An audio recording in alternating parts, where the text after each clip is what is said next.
يؤتي الحكمة من يشاء ومن يؤت الحكمة فقد أوتي خيرا كثيرا نحمده ونصلي على رسوله الكريم اما بعد فاعوذ باللہ من الشیطان الرجیم بسم اللہ الرحمن الرحیم رب اشرح لی صدری ویسر لی امری واحلل عقدۃ من لسانی یفقہوا قولی واجعل لی وزیرا من اہلی آمین یا رب العالمین افلم ينظروا الى السماء فوقهم كيف بنيناها وزيناها وما لها من فروج صدق اللہ العظیم۔ افلم ينظروا، کیا انہوں نے دیکھا نہیں ہے، الى السماء، آسمان کی طرف، فوقهم، ان کے اوپر، کیف بنیناها، ہم نے اس کو کیسا بنایا ہے، وزیناها، اور اس کو کیسا سجا دیا ہے، مزین کر دیا ہے، وما لها من فروج، اور اس میں کوئی دراڑ نہیں ہے، کوئی شگاف نہیں ہے۔ یہ آج کی اوپننگ آیت ہے، باقی آگے ساتھ ساتھ آیات آئیں گی۔ تو پچھلے جو ہمارے دروس ہوئے ہیں اس کا تھوڑا سا ایک سمری میں نے ایک اوور ویو دے دیا ہے۔ تو پچھلے درس کی طرح بھی آج کا جو درس ہے اس کا بھی مقصد یہی ہے کہ ہم کائنات کی وسعت کو سمجھ کر اللہ کی جو اتنی بڑی کائنات ہے اس کو دیکھ کر کہ اس کو کس طرح اللہ تعالیٰ نے پیدا کیا اور پھر کیسے چلا رہا ہے، اور اس کی پھر خاص طور پہ کس طرح باریک بینی سے ساری کائنات کا نظم قائم ہے، جس کو سائنسدان فائن ٹیوننگ کہتے ہیں، جو کہ ہمارے ہاں جو اسٹوڈنٹ ہیں سائنس کے، انجینئرنگ کے، وہ ہم سمجھتے ہیں یونیورسل کانسٹنٹس جو ہیں وہ کس طریقے سے پوری کائنات کو کنٹرول کر کے رکھا ہوا ہے۔ اگر ان میں ذرا سی بھی تبدیلی آ جائے تو پوری کائنات جو ہے وہ آپ کی دڑھم کر کے گر پڑے گی۔ جیسے گریویٹیشنل کانسٹنٹ میں ہم نے بات کی تھی، پلانکس کانسٹنٹ ہے، ٹھیک ہے، اسپیڈ آف لائٹ ہے، ٹھیک ہے۔ تو یہ جو چیزیں ہیں یہ ایک بہت بڑی اللہ تعالیٰ کی نشانیاں ظاہر کرتی ہیں۔ تو اس لیے ہمارے اس درس کا جو مقصد ہے وہ یہ ہے کہ ہم اس یونیورس کو سٹڈی کرتے ہوئے جو ہے نا وہ اللہ تعالیٰ تک پہنچے، خالق تک، یعنی مخلوق کو سمجھتے ہوئے ہم خالق تک پہنچے، کریٹر تک پہنچیں کہ وہ کائنات کا جو خالق ہے، جو کریشن اس نے پیدا کی ہے، تو وہ کریٹر کتنا بڑا ہے اور یہ اس نے کیسے تخلیق کیا ہے۔ تو اس حوالے سے سب سے پہلے آپ کے جو آج اصل میں ٹاپک جو ہے وہ بڑا انٹرسٹنگ ہے، اور شروع میں آپ سے 2 سوال کروں گا جس سے آپ کو مزہ بھی آئے گا۔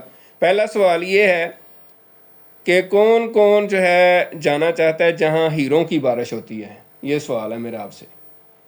جہاں ہیروں کی بارش ہوتی ہے وہ وہاں کو جانا چاہے گا؟ ٹھیک ہے۔ دوسرا سوال یہ، آپ اس میں سوچئے گا، دوسرا سوال یہ ہے کہ ایک کپ میں کوئی بھی چیز ڈال دیں تو وہ کتنا کو وزنی ہو سکتا ہے، کتنے لوگ اس کو اٹھا سکتے ہیں؟ یہ دوسرا سوال ہے۔ تیسرا سوال یہ ہے کہ اگر کوئی چیز ہماری طرف آ رہی ہے، زمین کی طرف فرض کریں آ رہی ہے، 4 لاکھ کلومیٹر فی گھنٹہ کی سپیڈ سے، 4 لاکھ کلومیٹر فی گھنٹہ کی سپیڈ سے اگر کوئی چیز ہماری زمین کی طرف آ رہی ہو تو وہ کتنی، آپ کیا سمجھتے ہیں؟ آپ کو پتہ ہے نا موٹر وے پہ جو بندہ 120 کی سپیڈ پہ جا رہا ہوتا ہے وہ نارمل سپیڈ ہے، اور جو 160 پہ جا رہا ہو تو آپ جب جا رہے ہوتے ہیں نا 120 پہ، وہ 160 180 پہ جو جاتا ہے نا وہ ایسے لگتا ہے جیسے آپ وہاں اپنی گاڑی میں ویسے بیٹھے ہی ہوئے ہیں، بس آپ کی گاڑی رکی ہوئی اور وہ شاں کر کے گزر جاتا ہے، ٹھیک ہے نا۔ تو کہنے کا مطلب ہے کہ 200 کلومیٹر کی سپیڈ تو آپ اس کو ہوائی جہاز سمجھیں، آپ کہیں گے یار یہ تو راکٹ کی طرح گزر گیا ہے۔ تو یہ سپیڈ کتنی ہے؟ 4 لاکھ کلومیٹر فی سیکنڈ۔ تو اس پہ آپ نے سوچنا ہے کہ اگر یہ کوئی کسی کی سپیڈ ہو تو پھر ہم اس کو کیا سمجھیں، یعنی کہ کتنی تیزی سے وہ زمین کی طرف آ رہی تو کب آگے زمین کو ٹکرا جائے گی۔ یہ سوال، یہ 3 سوال آپ کے ذہن میں رہیں۔ تو ہم شروع کرتے ہیں کائنات کی سیر کا سفر، ٹھیک ہے۔ اور سب سے پہلے آپ کو جیسا ابھی میں نے بتایا بھی ہے کہ کائنات کتنی وسیع ہے، سائنسدانوں نے ابھی تک یہ معلوم کیا ہے کہ 2 ٹریلین گلیکسیز جو ہے وہ دریافت ہو چکی ہیں، اور 1 ٹریلین میں 1000 ارب ہوتے ہیں، ٹھیک ہے؟ تو 2 ٹریلین کتنے بن گئے؟ 20 کھرب، ٹھیک ہے؟ یعنی اس پہ مختلف مثالیں دی جا سکتی ہیں کہ 1 کھرب کتنا ہوتا ہے۔ میں نے بتایا تھا پہلے لیکچر میں، آپ لوگوں کو یاد ہوگا کہ یہ 2 ٹریلین جو ہے، جیسے ہم بچپن میں تارے گنتے تھے، اگر ہم ایسے تارے گنے 1 2 3 4 5 6، تو یہ 2 ٹریلین گننے میں 66,000 سال لگیں گے، ٹھیک ہے نا؟ اگر میں غلط نہیں کہہ رہا، 6,000 سال تھا، یہ 66,000 سال تھا، مجھے بھول رہا ہے، لیکن اتنے 1000 سال آپ کو لگ جائیں گے صرف یہ گننے میں، اتنے ہی ہوتے ہیں 2 ٹریلین، ٹھیک ہے؟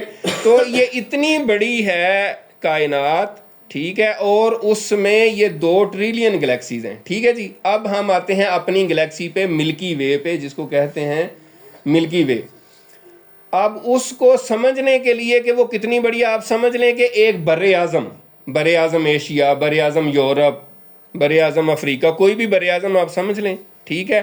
اور اس بر اعظم پہ، اتنا بڑا بر اعظم ہے، آپ تو اپنے شہر کا ہی سوچ لیں، بلکہ شہر چھوڑیں، آپ یہ صرف ایئرپورٹ سوسائٹی کا پورا علاقہ سوچیں، اور اس پہ سوچیں کہ ایک کوئن، ایک سکہ پڑا ہو زمین پہ، وہ آپ کا سولر سسٹم ہے۔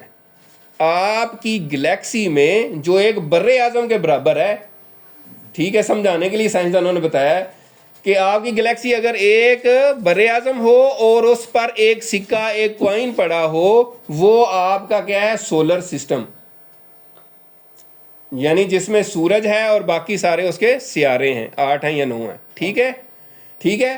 تو ان سیاروں میں بھی سورج جو ہے، یہ سارے کا سارا سولر سسٹم جو ہے، اکیلا سورج جو ہے اس کے 99.86% والیوم اس کا ہے، میس اس کا ہے، یعنی جتنا وزن پورے سولر سسٹم کا ہے نا، 99.86% اکیلے سورج کا ہی ہے، باقی سارے 8-9 سیارے جو ہیں ان کا سب کا 0.14% ہے، ٹھیک ہے؟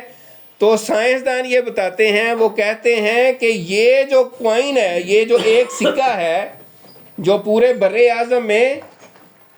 اعظم میں رکھا جائے، تو ایک سکہ جو ہے وہ ہمارا سولر سسٹم ہے۔ تو اس سولر سسٹم میں ہماری کتنی زمینیں آ سکتی ہیں؟ یعنی ہمارا جو سورج ہی ہے نا سارا، میں نے بتا دیا نا، 99% تو وہی ہے، تو ایک سورج جو ہے اس میں ہماری 13 لاکھ زمینیں آ سکتی ہیں۔ تو اس بر اعظم میں جو ہماری گلیکسی ہے، اس میں ہمارا سولر سسٹم پورے بر اعظم میں ایک سکہ ہے، کوئن ہے، جیسے 10 روپے کا سکہ ہے یا 5 روپے کا سکہ ہے، اور اس کو اگر 13 لاکھ حصوں میں تقسیم کیا جائے تو پھر آپ کی زمین بنتی ہے، ٹھیک ہے؟ اور اس زمین پہ 8 ارب انسان ہیں جو اپنے آپ کو بڑی توپ چیز سمجھتے ہیں۔ تو یہاں سے ہم اللہ تعالیٰ کی طرف جاتے ہیں، اس کائنات کے خالق کی طرف جاتے ہیں کہ اس نے یہ کیا بنا دیا ہے۔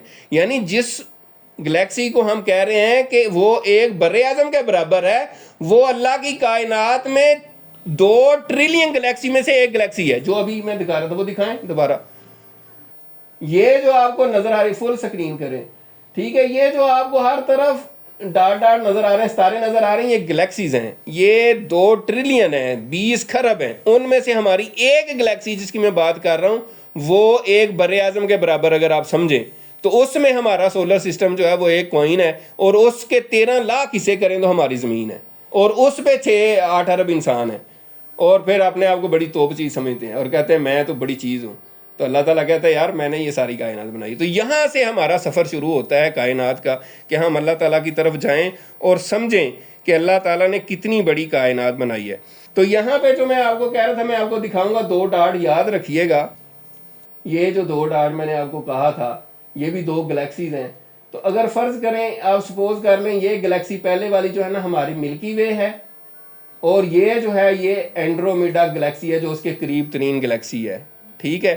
اتنی بڑی کائنات ہے، یہ سب سے قریب ترین اس کی ہے، ٹھیک ہے؟ سمجھانا یہ چاہ رہا ہوں کہ کائنات کی وسعت کا اندازہ آپ نے لگانا ہے، اور پھر اللہ تعالیٰ، آپ نے اللہ اکبر کہنا ہے اور سبحان اللہ کہنا ہے، ٹھیک ہے؟ اور کہنا ہے کہ ماشاء اللہ، کیا اللہ تعالیٰ، یا اللہ تو نے سبحان اللہ کیا کیا کچھ تخلیق کیا ہوا ہے۔ یہ جو گلیکسی ہے، جو ساتھ والی ہماری گلیکسی کے ساتھ والی ہے، یہ جو میں کہہ رہا ہوں یہ 2 گلیکسیز میں سے مثال کے طور پہ کوئی بھی یعنی قریب ترین کی جو ہے نا یہ اتنی بڑی کائنات ہے نا یہ ساری، تو اس میں جو قریب ترین ہے اس کی مثال صرف دے رہا ہوں، ٹھیک ہے. یہ جو ہے وہ ہماری گلیکسی سے ہماری زمین سے کہہ لیں 25 لاکھ نوری سال دور ہے، ٹھیک ہے نا. تو جو میں ابھی تیسرا سوال کیا تھا نا کہ اگر کوئی چیز آپ کی طرف آ رہی ہو 4 لاکھ کلومیٹر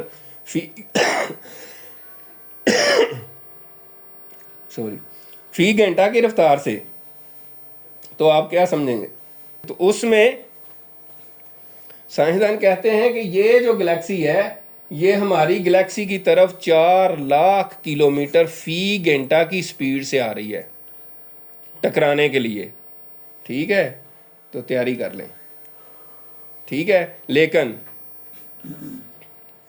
کتنی دیر میں آگے ٹکرائے گی؟ یہ جو میں نے فاصلہ بتایا نا 25 لاکھ نوری سال، یہ اتنا زیادہ ہے کہ یہ ہماری کہکشاں کو 4 ارب سالوں بعد آگے ٹکرائے گی. یہ فاصلہ یہ جو دونوں کے درمیان فاصلہ ہے یہ کتنے ہے؟ 25 لاکھ نوری سال ہے، اور یہ 4 لاکھ کلومیٹر فی گھنٹہ کی سپیڈ سے ہماری طرف دوڑی آ رہی ہے، گولی کی سپیڈ سے. اور اس کو ہماری گلیکسی تک پہنچنے میں کتنے سال لگیں گے؟ 4 ارب سال. یہ ہمسائی، یہ بالکل جو ساتھ جڑی ہوئی نظر آ رہی ہے، اس کو ہماری گلیکسی تک پہنچنے میں کتنے سال لگیں گے؟ 4 ارب سال. ٹھیک ہے. پھر بھی ٹینشن کی ضرورت نہیں، ویسے تو ہم بہت جلد فوت ہو جائیں گے، 4 ارب سال تو بہت دور کی بات ہے. لیکن یہ جب ٹکرائے گی بھی سائنسدان کہتے ہیں پھر بھی ٹینشن نہیں ہے، کیونکہ گلیکسیز جب آپس میں ٹکرائیں گی تو آپ کو پتہ ہے ایک ستارے سے دوسرے ستارے کا فاصلہ بھی تو لاکھوں کلومیٹر اور کروڑوں کلومیٹر ہے، تو وہ آپس میں ایسے گزر جائیں گی، یعنی کوئی ٹکراؤ نہیں ہوگا، یعنی ایک ادھر سے گزرے اندر سے ایک دوسرے کے اندر سے گزر جائیں گی، بہت فاصلہ ہوگا، تو پھر بھی کچھ دھماکہ نہیں ہوگا اس طرح. تو یہ ایک مثال ہے. آگے ہم چلتے ہیں اور دیکھتے ہیں کہ اللہ تعالیٰ نے کیا کیا کچھ بنایا ہے. اور پھر ساتھ ہی ساتھ ہم نے یہ بھی تھوڑا سا دیکھا، جیسے ہم نے پچھلے درس کی بھی بات کی ہے، کہ یہ جو دریافتیں ہیں آج کے دور میں سائنس نے دریافتیں کی ہیں، ڈسکوریز کی ہیں، تو قرآن مجید نے 1400 سال پہلے 1450 سال پہلے وہ باتیں کی ہوئی ہیں. یہ انتہائی حیران کن ہے اور انتہائی ایمان افروز ہے. ٹھیک ہے. آپ دیکھیں کہ اس زمانے میں نہ کوئی ٹیلیسکوپ تھی، نہ کوئی سائنس تھی، نہ کوئی ٹولز تھے، کچھ بھی نہیں تھا. ٹھیک ہے نا. تو پھر یہ ایمان لانا بڑا آسان ہو جاتا ہے. کوئی بھی نیوٹرل آدمی، کوئی بھی نیوٹرل سائنٹسٹ ہو جو واقعی جس کی عقل کام کرتی ہو، تو وہ کہے گا کہ یار یہ واقعی. اور بڑے لوگ ایمان لائے ہیں، آپ سٹوری سنتے رہتے ہیں کہ وہ بندہ جب پڑھتا ہے وہ کہتا ہے یار یہ نہیں ہو سکتا کہ یہ 1400 سال پہلے ایک کتاب آئی ہو اور اس میں کسی نے، یہ پھر اللہ کی کتاب ہی ہے، یہ ایک کائنات کے خالق ہی ہے. اس طرح کیسے ہو سکتا ہے کہ اتنی پہلے یہ کتاب بعد لکھی ہوئی ہے جو میں نے ابھی ریسرچ کر کے پہنچا ہوں. ٹھیک ہے نا. تو وہ پھر اس نتیجے پہ پہنچتے ہیں. تو جیسے اللہ تعالیٰ نے ہم نے پہلے لیکچر میں کہا تھا کہ اولم یر الذین کفروا ان السماوات والارض کانتا رتقا ففتقناہما، کیا کافروں نے دیکھا نہیں ہے کہ یہ زمین و آسمان آپس میں ملے ہوئے تو ہم نے دھماکہ کر کے ان کو پھاڑ دیا. سائنسدان اب یہ کہہ رہے ہیں، قرآن مجید نے 1450 سال پہلے کہا ہوا ہے. اسی طرح قرآن مجید میں آتا ہے والسماء بنیناھا بأید وانا لموسعون. ٹھیک ہے نا. سورہ ذاریات. ٹھیک ہے کہ بے شک اس آسمان کو ہم نے اپنی طاقت سے بنایا ہے، بعض ترجمہ کرتے ہیں اپنے ہاتھوں سے بنایا ہے. ٹھیک ہے. وَإِنَّا لَمُوسِعُونَ، اور ہم اس کو پھیلا رہے ہیں. موسعون جو ہے یہ فاعل کا صیغہ ہے، وسع یوسع سے موسعون. ٹھیک ہے نا. تو یہ فاعل ہے. فاعل کا مطلب یہ ہوتا ہے کہ اس کے اندر بلٹ ان یہ صلاحیت موجود ہے. کوئی بھی فاعل جو ہوتا ہے کام کرنے والا، وہ یہ تو نہیں ہوتا کہ اس نے کر دیا. فاعل کا مطلب ہوتا ہے وہ جب مرضی کر. تو یہاں ترجمہ کیا جاتا ہے کہ ہم پھیلا رہے ہیں، یا ہم پھیلانے والے ہیں. ہم جب یعنی ہم کسی وقت بھی پھیلا سکتے ہیں، اور ہم پھیلا رہے ہیں. تو سائنسدانوں نے اب آگے کہا کہ یار یونیورس تو پھیل رہی ہے، اور پھر بتایا 170 کلومیٹر فی سیکنڈ کی رفتار سے پھیل رہی ہے. ٹھیک ہے. یعنی ایک سیکنڈ میں 170 کلومیٹر آگے چلی جاتی ہے، پھر آگے چلی جاتی ہے. اور اس کا یعنی کہ وہ ایکسلریشن ہے بیسیکلی، یعنی جتنی دور ہوتی جاتی ہے اسپیڈ اور بڑھتی جاتی ہے. تو یہ اللہ تعالیٰ کی کائنات ہے. اسی طرح اللہ تعالیٰ نے فرمایا اذا النجوم، تمہیں ساتھ جب ستارے بجھ جائیں گے. تو اب سائنسدان کہتے ہیں کہ ستارے جو ہیں وہ مر رہے ہیں، اور ان کے مرنے سے پھر کیا ہوتا ہے جو ہے وہ بلیک ہولز بن رہے ہیں اور نیوٹران سٹارز بن رہے ہیں، جن کی آگے بات ابھی آئے گی۔ تو اس حوالے سے جو ہم آسمانوں کی بات کر رہے تھے، تو سائنسدان آسمانوں کے بارے میں کیا سمجھتے ہیں، تو اس میں تو سائنسدان ابھی کچھ بھی نہیں سمجھتے۔ سائنسدانوں کو ابھی آسمانوں کی کوئی سمجھ نہیں ہے کہ 7 آسمان کیا ہیں۔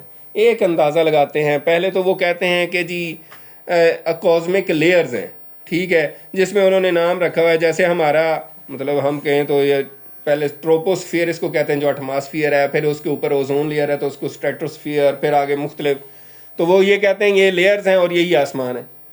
تو یہ بھی ایک عجیب سی بات ہے۔ اسی طرح اسٹرونومیکل سسٹم کے حساب سے اگر کہیں تو وہ کہتے ہیں زمین ہے، پھر سورج کا نظام ہے، سولر سسٹم ہے، پھر سیاروں کے درمیان جو فاصلہ ہے، پھر گلیکسی ہے، گلیکسیز ہیں، پھر گلیکسیز کے درمیان فاصلہ ہے، تو یہ ایک آسمانوں کی اس کی تعبیر ہو سکتی ہے۔ لیکن قرآن مجید میں اللہ تعالیٰ نے کیا فرمایا، یعنی یہاں پہ سائنسدان ابھی جو حقیقت ہے اس تک ابھی نہیں پہنچے اور اس تک پہنچنے کی کوشش کر رہے ہیں، اور جو ترقی کرتے جائیں گے اس تک پہنچ جائیں گے۔ یہ جو ہم بار بار بات کرتے ہیں نا، ہم یہاں پہ قرآن مجید کو سائنس سے ویریفائی کرنے نہیں بیٹھے، نہ پروو کرنے بیٹھے ہیں، ہم یہ بتانے صرف بیٹھے ہیں کہ جو ہماری کتاب ہے، اللہ تعالیٰ کی کتاب ہے، جو 1450 سال پہلے نازل ہوئی، اس نے جو باتیں کی، سائنس آپ آہستہ آہستہ اس تک پہنچ رہی ہے۔ وہ الٹیمیٹ ٹروتھ ہے، وہ فائنل جو ہے نا حقیقت ہے، وہ کبھی چینج نہیں ہوگی۔ سائنس اس تک پہنچ جائے گی تو اچھی بات ہے، یا اگر چینج ہو کے پہنچے، جیسے بھی پہنچے، وہ اس کی مرضی ہے۔ تو اس میں قرآن مجید میں اللہ تعالیٰ نے فرمایا الذی خلق سبع سماوات طباقا، سورۃ الملک میں، کہ اللہ وہ ذات ہے جس نے 7 آسمان اوپر نیچے بنائے ہیں، طباق، طبق سے یعنی تہ بتہ، ٹھیک ہے۔ اسی طرح اسی صورت میں اللہ تعالیٰ نے فرمایا وَلَقَدْ زَيَّنَّا السَّمَاءَ الدُّنْيَا بِمَصَابِيحَ، کہ ہم نے آسمان دنیا کو زینت سے، ستاروں سے سجا دیا ہے، چراغوں سے سجا دیا ہے۔ تو سائنسدان یہ جتنی گلیکسیز کی ہم بات کر رہے ہیں، سٹارز کی بات کر رہے ہیں، یہی سارے ستارے اور یہ چراغ ہیں۔ تو قرآن مجید کی آیت کی روشنی میں جو ہمیں سمجھ آتا ہے، یہ تو ابھی پہلا آسمان ہے، ٹھیک ہے نا، یہ سارا کچھ پہلے آسمان میں ہے۔ جو آپ اتنی کائنات کی وسعت کی بات کر رہے ہیں، یہ ابھی پہلا آسمان ہے، ابھی دوسرا آسمان ہوگا، تیسرا، پھر چوتھا۔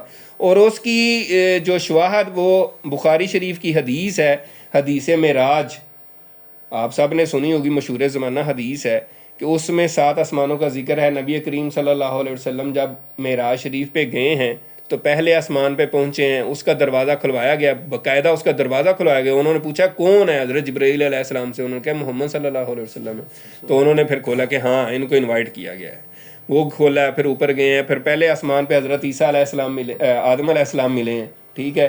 پھر اسی طرح دوسرے آسمان پہ حضرت عیسیٰ علیہ السلام، حضرت یحییٰ علیہ السلام، پھر تیسرے پہ حضرت یوسف علیہ السلام، چوتھے پہ حضرت ادریس علیہ السلام، 5ویں پہ حضرت ہارون علیہ السلام، 6ٹھے پہ حضرت موسیٰ علیہ السلام، اور 7ویں پہ حضرت ابراہیم علیہ السلام، جو بیت معمور کے ساتھ ٹیک لگا کے بیٹھے ہوئے تھے۔ بیت معمور آسمان کے جو مخلوقات ہیں، یعنی فرشتوں کا وہ خانہ کعبہ ہے، جو خانہ کعبہ کے بالکل اوپر ہے، تو اس کے ساتھ ٹیک لگا کے بیٹھے تھے۔ تو یہ جو ہے، یہ قرآن مجید اور حدیث، صحیح حدیث کی روشنی میں آسمانوں کی یہ حقیقت ہے۔ اور مفسرین نے بھی بیان کیا ہے کہ پہلے یہ آسمان ہے، 7 آسمان ہیں، ٹھیک ہے، اور 7ویں آسمان کے اوپر اللہ کا عرش ہے، ٹھیک ہے نا، وہ اس طرح بیان کرتے ہیں اس کو۔ تو بہرحال اب ہم آتے ہیں، جو ہمارا اصل آج کا جو ٹاپک ہے وہ ہے بیسیکلی کائنات کے عجیب و غریب حقائق، ٹھیک ہے۔ تو اس میں جو میں نے پہلا سوال کیا تھا کہ کوئی جہاں پہ ہیروں کی بارش ہو وہاں جانا چاہتا ہے، تو ایسا ہے، ہیروں کی بارش ہوتی ہے، اور یہ کوئی گپ نہیں ہے، سائنسدانوں نے باقاعدہ بتایا ہے، اور اس کی ریزن، لاجک، مطلب جو سائنٹیفک ریزن ہوتی ہے وہ اس کے ساتھ انہوں نے پروو کیا ہے۔ یہ ایسے انہوں نے چھوڑ نہیں دی، کیونکہ سائنسدان جو ہوتے ہیں وہ گپے نہیں مارتے، وہ شواہد کی بیس پہ، ایکسپیریمنٹ کی بیس پہ بات کرتے ہیں، ٹھیک ہے۔ تو سب سے پہلے ہیروں کی بارش کے حوالے سے وہ یہ ہے، سائنسدان کہتے ہیں کہ مشتری اور جوپیٹر تو اسی کو کہتے ہیں، اور زحل، یعنی مشتری اور زحل پر بادلوں سے بارش نہیں ہوتی، پانی نہیں برستا، ہیرے برستے ہیں۔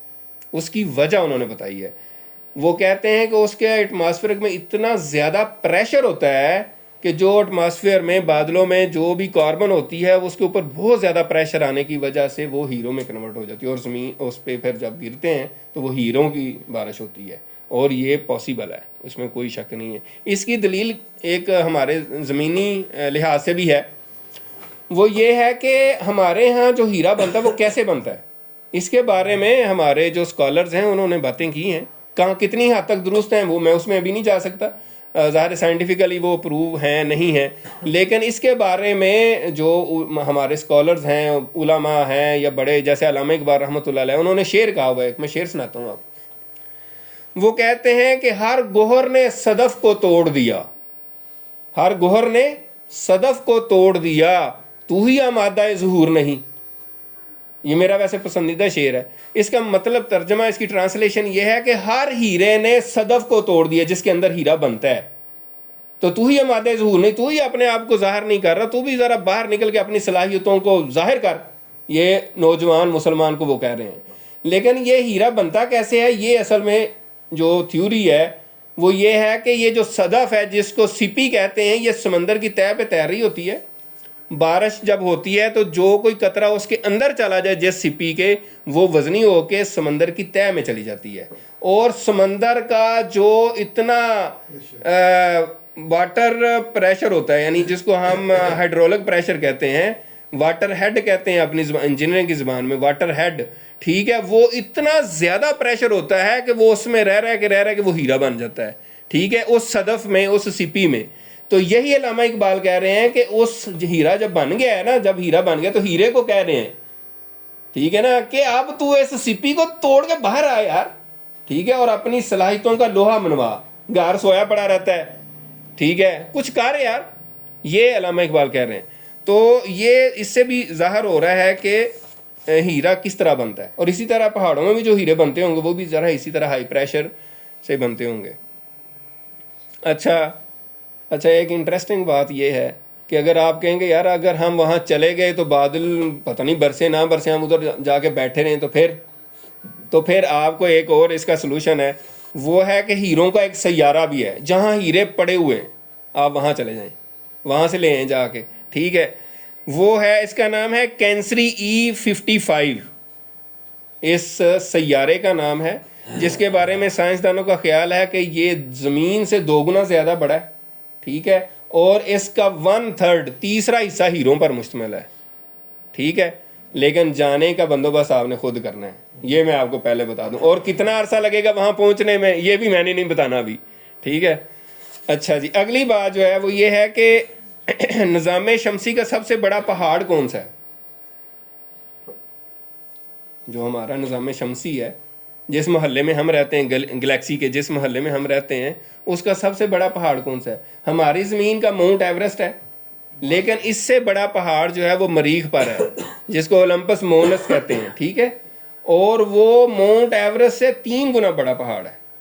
یہ بھی ایک بڑی حیران کن بات ہے، ٹھیک ہے۔ اسی طرح ایک تیسری جو حیران کن بات ہے وہ یہ ہے کہ خلا جو ہے، اس میں جب خلا باز جاتے ہیں، ٹھیک ہے، تو ان کا قد جو ہے وہ 2 انچ بڑھ جاتا ہے۔ اس کی وجہ کیا ہے؟ وہاں گریوٹی اتنی نہیں ہوتی، تو اس وجہ سے ان کے اوپر اتنا پریشر نہیں ہوتا، ٹھیک ہے، گریوٹی بھی، اور جیسے ہمارا ایٹماسفیئر کا پریشر ہے وہ نہیں ہوتا، تو اس سے ان کا 2 انچ جو ہے نا وہ قد بڑھ جاتا ہے۔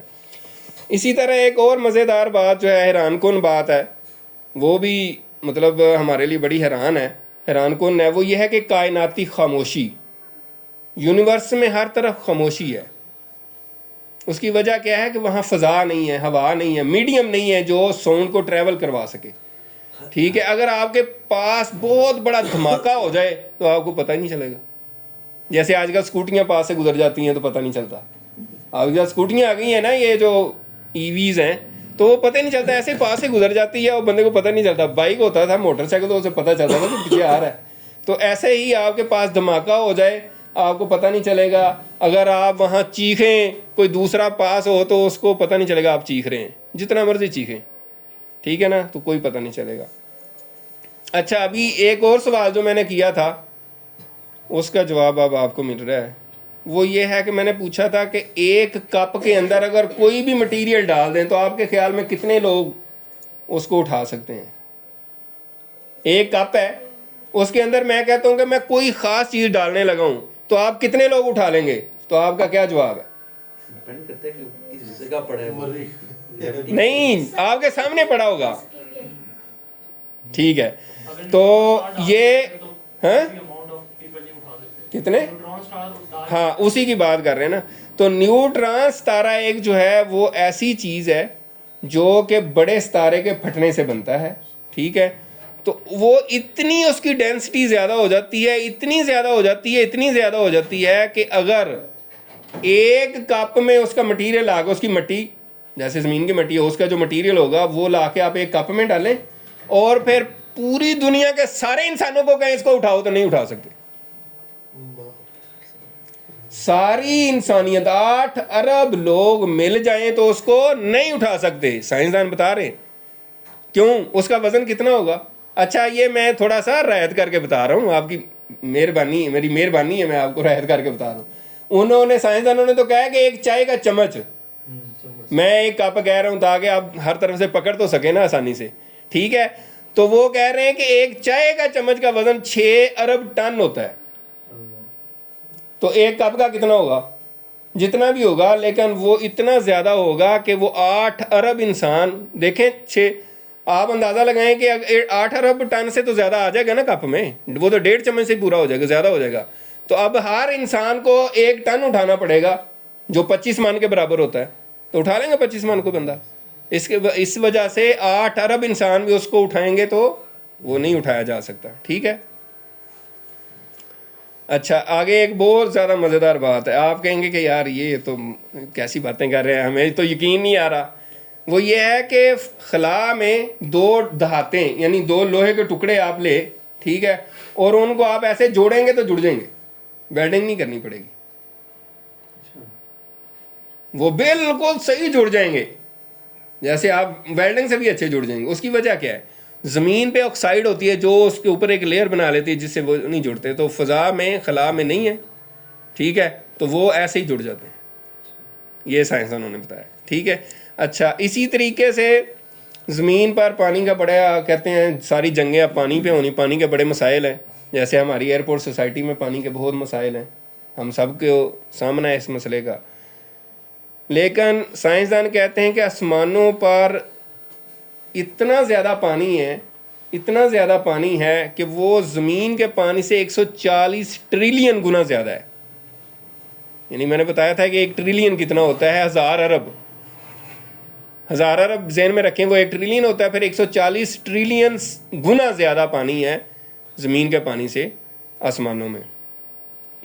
اچھا اس کے علاوہ ایک اور خوبصورت بات جو ہے وہ ہے اور انٹرسٹنگ ہے, وہ یہ ہے کہ جو زحل سیارہ ہے جس کو سیٹرن کہتے ہیں, وہ اس کی ڈینسٹی جو ہے وہ پانی سے بھی کم ہے, کثافت جس کو کہتے ہیں. اگر آپ اتنا بڑا سمندر کو ارینج کر سکیں جس میں اس کو لا کے پھینکیں تو وہ تیرنا شروع کر دے گا, ڈوبے گا نہیں. اتنا بڑا سیارہ, جیسے فٹ بال پانی میں تیرتا ہے ایسی وہ تیرنا شروع ہو جائے گا.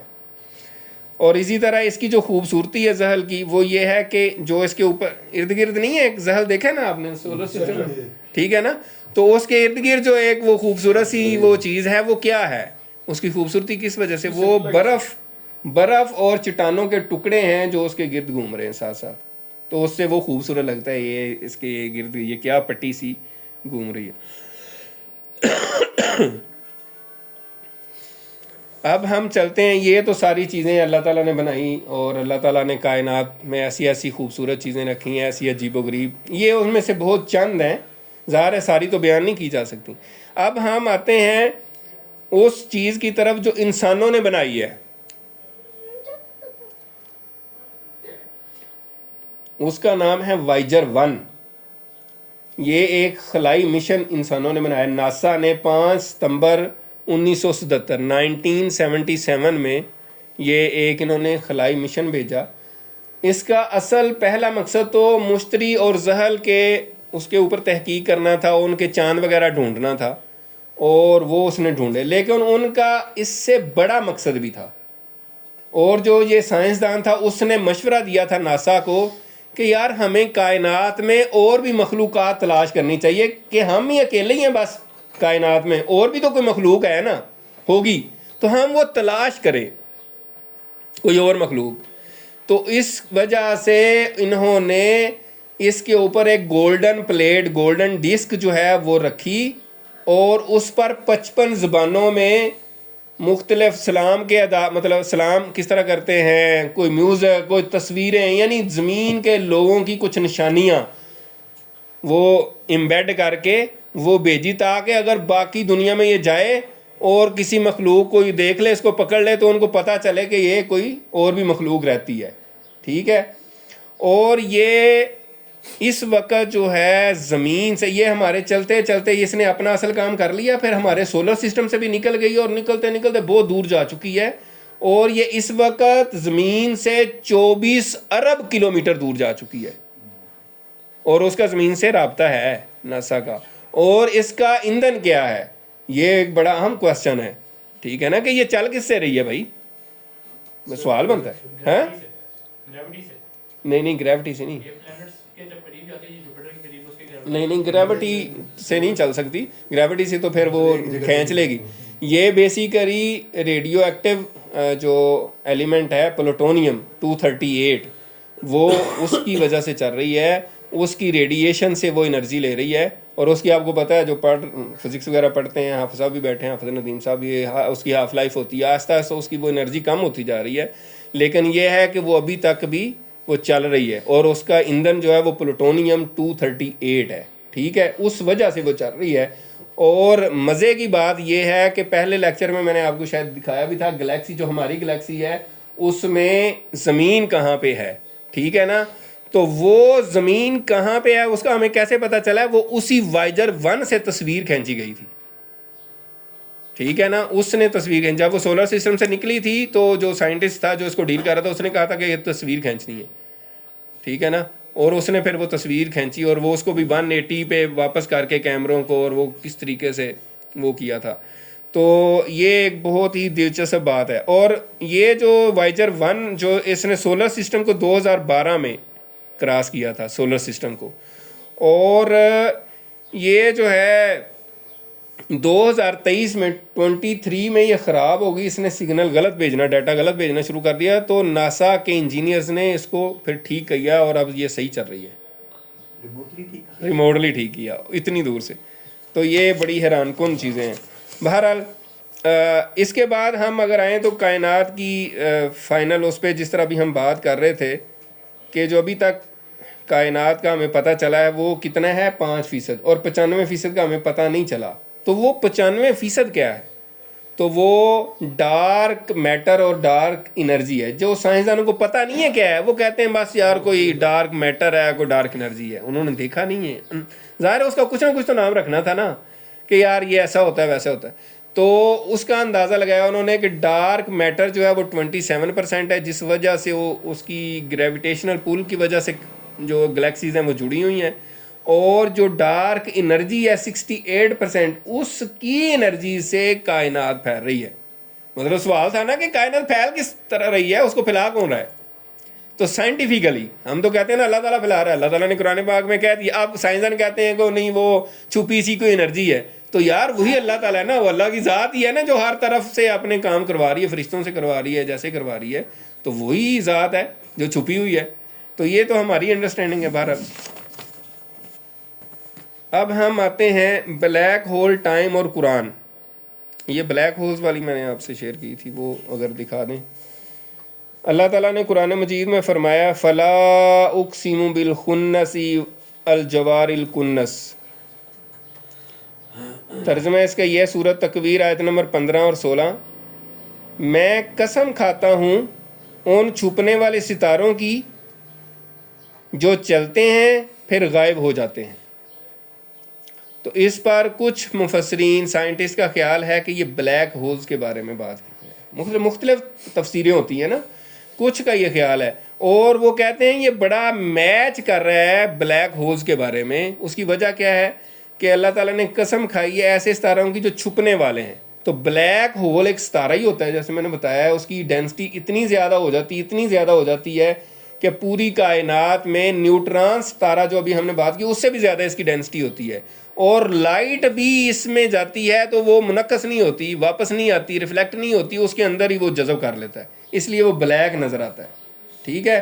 اور اس کے قریب کوئی بھی چیز جائے تو اس کو کھینچ لیتا ہے اپنے اندر، ستارہ بھی کو جائے تو اس کو بھی اپنے اندر کھینچ لے گا. یہ اتنی پاورفل چیز ہے. تو اللہ تعالیٰ نے کہا ہے کہ میں قسم کھاتا ہوں ان چھپنے والے ستاروں کی جو چلتے ہیں پھر غائب ہو جاتے ہیں. تو یہاں سے کچھ لوگوں کی رائے ہے، سائنسدانوں کی رائے ہے کہ یہ اس سے یہ بلیک ہول مراد ہو سکتے ہیں.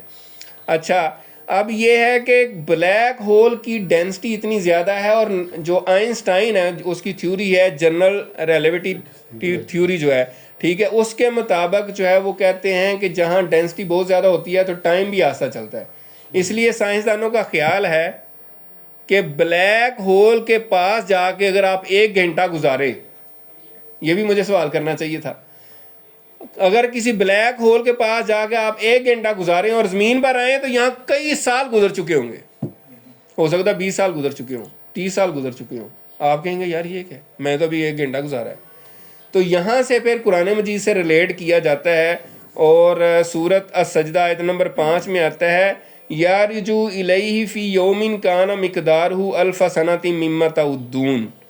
یعنی اللہ تعالیٰ کے اصل میں پوری آیت یہ ہے کہ اللہ تعالیٰ آسمانوں سے تمام جو کام ہیں ان کی تدبیر کرتا ہے، اور پھر یہ کام جو لوگ کرتے ہیں اس کی طرف چڑھتے ہیں، اللہ تعالیٰ کی طرف واپس جو بھی اعمال ہوتے ہیں، یا رجوع الیہ اس کی طرف، پھر وہ کام ایک ایسے دن میں اس کی طرف چڑھ جاتا ہے جس کا اندازہ تمہاری گنتی کے 1000 سال کے برابر ہے. تو یہاں سے سمجھ آئی کہ یہاں جو دنیا کے سال ہیں وہ اللہ تعالیٰ کے ہاں 1000 سال، یا پھر قیامت کا دن جو کہا جاتا ہے 50,000 سال کے برابر ہوگا. تو مختلف ٹائمز کی لیئرز ہیں، یعنی کہیں ٹائم تیزی سے چل رہا ہے، کہیں آہستہ چل رہا ہے، ٹھیک ہے. تو ہمارے 1000 سال گزریں گے تو اوپر 1 دن ہی گزرا ہوگا، اللہ تعالیٰ نے قرآن مجید میں فرما دی. اور یہ ہمیں سمجھ آ رہی ہے کہ ایسی جگہیں ہو سکتی ہیں جہاں ٹائم بہت آہستہ گزرے. ہاں چلا دیں. یہ بلیک ہول کی ویڈیو ہے.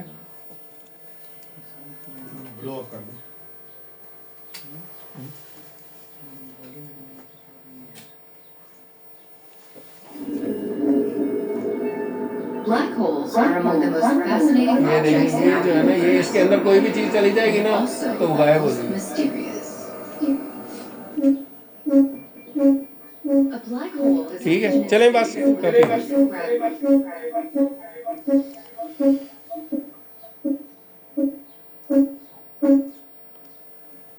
لائٹ آن کر لیں.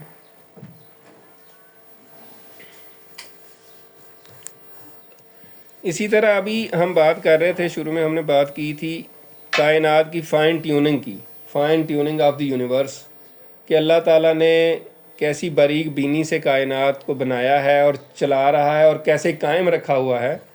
اللہ تعالیٰ کا ایک نام ہے لطیف، اس کا مطلب ہوتا ہے باریک بین، ٹھیک ہے، یعنی بہت ہی باریکی سے کرنے والا. تو یہ قرآن مجید میں اللہ تعالیٰ نے جو کہا ہے کہ ہم نے آسمانوں کو ایسے ستونوں سے بنایا ہے جو تمہیں نظر نہیں آتے، ٹھیک ہے. خلق السماوات بغیر عمد ترونہا، اس نے آسمانوں کے ایسے ستونوں کے بغیر پیدا کیے جو تمہیں نظر آئیں، یعنی ایسے ستون ہیں جو نظر نہیں آتے. مفہوم یہ ہے، ٹھیک ہے. سورہ لقمان آیت نمبر 10.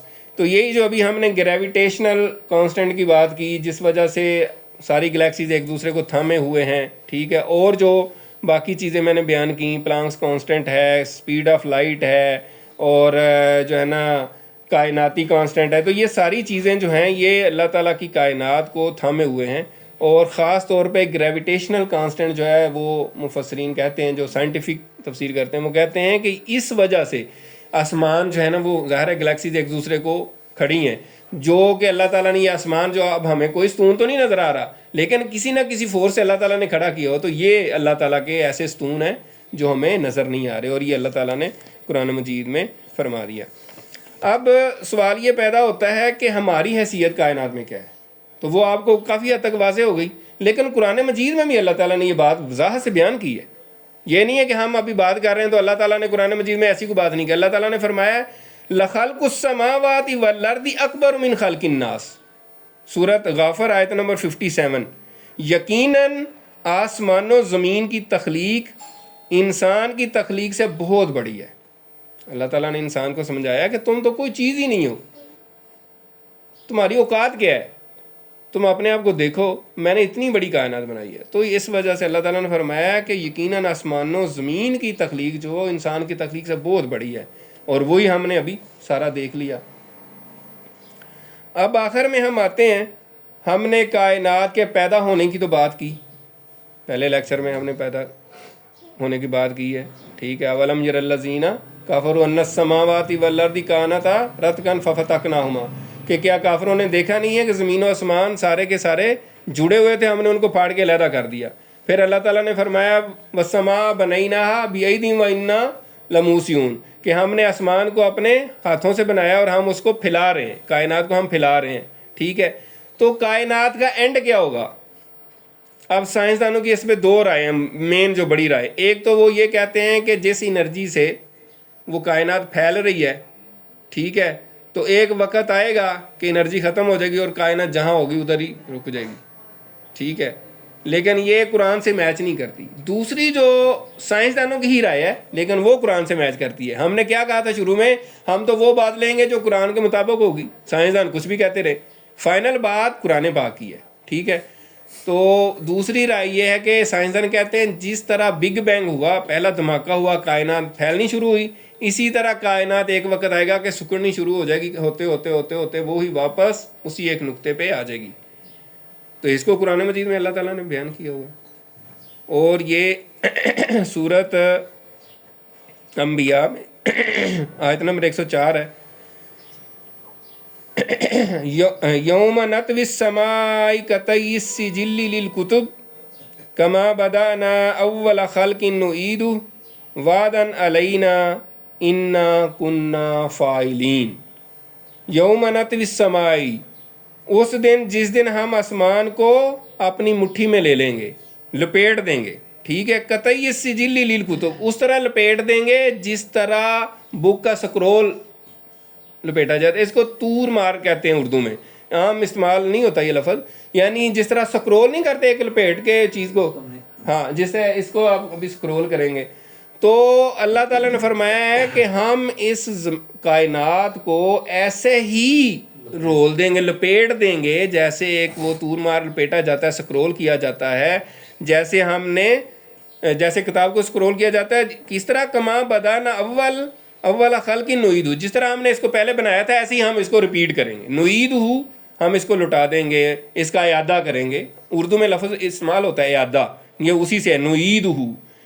وعدا علینا, پہلے میں نے اتنا ہی آیت کو لکھا, پھر میں نے کہا آگے جو اللہ تعالیٰ کہہ رہا ہے وہ تو بڑا سٹرونگ ہے, مطلب یہاں پہ بھی بات ختم ہو سکتی تھی نا, لیکن اللہ تعالیٰ آگے کیا کہہ رہے ہیں, وعدا علینا, یہ ہم پر وعدہ ہے, ٹھیک ہے. یہاں پہ بھی نہیں اللہ تعالیٰ نے پھر چھوڑا نا کہ وعدہ ہے تو بندہ کہ یار بس ٹھیک ہے اتنا کافی ہے, اب اس سے مزید کیا کہنا ہے.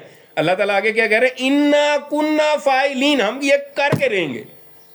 مطلب اللہ تعالیٰ نے اور سٹرونگ اس کو میسج کنوے کیا ہے کہ انا کننا فاعلین, یہ ہم کر کے, بے شک ہم یہ کر کے ہی رہنے والے ہیں. تو یہ ساری چیزیں کس طرف لے کر جاتی ہیں, اور ہم کہاں بیٹھے ہیں. ہماری زمین کائنات میں کوئی حیثیت نہیں رکھتی, ہماری ایون گلیکسی کوئی حیثیت نہیں رکھتی, اور ہماری زمین, ہمارا سولر سسٹم اس پہ کچھ حیثیت نہیں رکھتا. جیسے میں نے بتائی مثال کہ ایک بر اعظم ہے, اس میں ایک سکہ ہے, وہ آپ کا پورا سولر سسٹم ہے.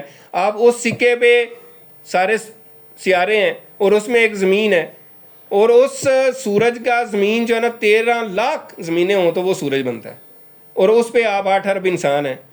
تو ہماری کیا اوقات ہے.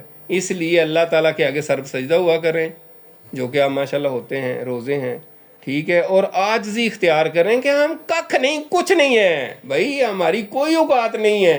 اس سے جو سب سے بڑا میسج آتا ہے وہ عاجزی ہے, کہ بندہ اپنے آپ کو توپ چیز نہ سمجھے, بندہ عاجزی اختیار کرے اور اللہ کے آگے سرنڈر کرے کہ یا اللہ میں تیرے آگے سرنڈر کرتا ہوں, جو تیری رضا ہے وہی میری رضا ہے. وآخر دعوانا ان الحمدللہ رب العالمین. سبحانک اللہم و بحمدک نشہد ان لا الہ الا انت نستغفرک و نتوب الیک. جزاکم اللہ خیر. باقی اور بھی باقی چیزیں دکھانی ہیں تو وہ ویڈیوز دکھا دیں.